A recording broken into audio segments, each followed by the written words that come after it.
Got Rob U here again. Thank you for the super chat. Thank you for tripling up, Rob U. Greatly appreciate you as always, Rob U. Appreciate you for tripling up. Who writes, Lou, not even thinking about playoffs, but steady progression. A few breakout players in a team that plays hard for Coach Ron would be a success. To me, that is the epitome of the 2020 Ron's plan. Ron's plan, okay? That's what Ron Rivera, in his heart of hearts, if you gave Ron Rivera truth serum and said, what are you really looking for in 2020? Obviously, want to make the playoffs, want to win as many games as possible, but he understands this. This was an undertaking. All right, this was not an overnight fix. Similar to when he took the Carolina Panthers job. It was a 3-13 team, or 2-14, team the year prior when they drafted Cam Newton. They all came in the same time. That he knew that was a rebuilding process. Same thing here. He coming into a 3-13 squad that had major upheaval. Right, whether you're talking front office, now we're tearing down the name and the logo and everything. And, you know, we got controversy over here. We got this over there. Bottom line is he understands that, and even in his post-practice presser, he said, look, I took this job because, you know, this is been another topic of conversation. And actually, this wasn't the post-game presser, post-practice presser. I think this was the one I listened to with Julie Donaldson. I think he said something along the lines of, you know, I wanted to be here. I looked at the situation with all the young talent. I looked at the cap situation. I looked at this roster, and I felt like this is where I wanted to be. So he understands it's a young team, plenty of cap space, not where you want to be right away, but he can help shape and mold this roster into his own image and help this team get to where we ultimately want to be. And so I don't think he's looking at 2020 as, you know, a 10-win season. I think he's looking for, as you mentioned, steady progression, growth out of his players. Who are the guys that are going to ride with us moving forward? Or who are the guys that we need to drop off at the bus stop? Who are the guys that won't be making the trip with us as we continue on this journey? And so I think that's what we're looking for. I can't speak for you guys out there because some of you want 10-6. I want 10-6. I want 11-5. But I'm being more realistic about the season. I think this is a 6-10, 7-9 season, but I think they're going to play extremely hard for Ron Rivera. We're going to be in a bunch of ball games, and I'm going to enjoy watching games again because I didn't enjoy watching the games last year until the end of the season when there was a reason to watch, and that was for Dwayne. But even then, and I told you, I can't stand wanting to lose. That's against everything I stand for. I feel dirty even looking at the screen and hoping that at the end of the game, I look down at the screen at the final score and hope that we don't have more than the opposition. Like that goes against everything in my being. Every fiber in my body. It hurt me last year. There were games where I knew it was in our best interest to lose, but I still wanted to win, but I knew we needed to lose because of the greater good. So I don't have to worry about that this year. You know, I want to win every single game, and if we don't, chalk it up to a young football team trying to learn how to win. But at least I know I can root for us every single game to go out and we're going to play hard. I couldn't say that every game until old man Callahan took over last year. Till Bill Callahan took over as our interim head coach. I didn't know how hard the team was going to play from week to week. When Jay was here, it was a crapshoot. Week 1, they played their asses off. We lost, didn't get it done, and it just went downhill from there. And so I think they're going to play hard every week for Ron. I think we're going to win some games we're not supposed to. I think we're going to lose some games that we're probably not supposed to. But at the end of the day, I think it's going to all shake out to 6-10, 7-9. And we're going to find some guys that we say, man, like sort of like last year, even though it was a down year, we saw some guys kind of flash. We saw Cole Holcomb on the topic. Happy birthday to Cole Holcomb, another July baby. Big ups to another Leo out there in Cole Holcomb. Hope he had a happy born day. But we saw Cole Holcomb step up and look like something last year. We saw Terry McLaurin step up and look like something. We saw Steven Sims step up and look like something. We saw flashes from Dwayne Haskins and step up at the end of the season and look like something. We started to really gain a little bit of, all right, we may have something here. You know, maybe Fat Moreau isn't a lost cause out there at corner now that he's playing out wide. Like, we started to figure some things out. Really got some guys up front that can ball. Ioannidis is legit. You know, Jonathan Allen is legit. All right, now we just need to surround these guys. All right. Deron Payne starting to show a little something. How about this? Montez Sweat, light switch finally came on midpoint of the season all the way to the end of the season. Looks like we got something there. So we started to figure out some things. We're going to figure out even more. Remember we saw at the end of the season the guard out of Indiana get in at the end of the season. He looked damn good. You know, we were like, hey, we might have something here. I think it made them more comfortable allowing Eric Flowers to walk, knowing that, hey, we got a young boy here that showed flashes at the end of the season.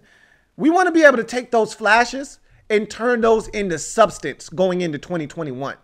And hopefully it's a new crop of flashes that we saw in 2020 that we can say, all right, now time to get excited about these players. But now you want to take those 6 or 7 guys that flashed last year and turn those into mainstays. Okay, I know what we're getting out of these guys now. We know we can count on their production. Now we need another 6 or 7 to show up and say, hey, we ready to get on that list of guys that you're looking for to have a breakout year the following year. So I think if you gave Ron some truth serum, that's what he would say 2020 is all about. Establishing a culture, establishing what it means to be a Washington football team player, and establishing guys that are going to ascend to the next level on this football team and in this league, and kind of establishing what we're going to be about. Is this a team that can throw it 40 times if need be? Is this a team that can smack you in the mouth? Oh, you can't stop the run? Well, we're going to run it 37 times today.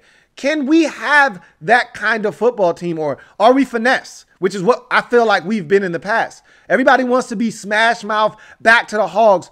What if we're not built that way? I've told you this for the longest time. I don't think this offensive line in past years has been built to bust people in the skull with the run game. I don't think we were built to bludgeon you to death running the football. That's part of the reason why when Kirk was here, we were able to throw it so effectively. Short passing game, eat you alive, nickel and dime you, and then when you come up trying to be nosy, go over the top.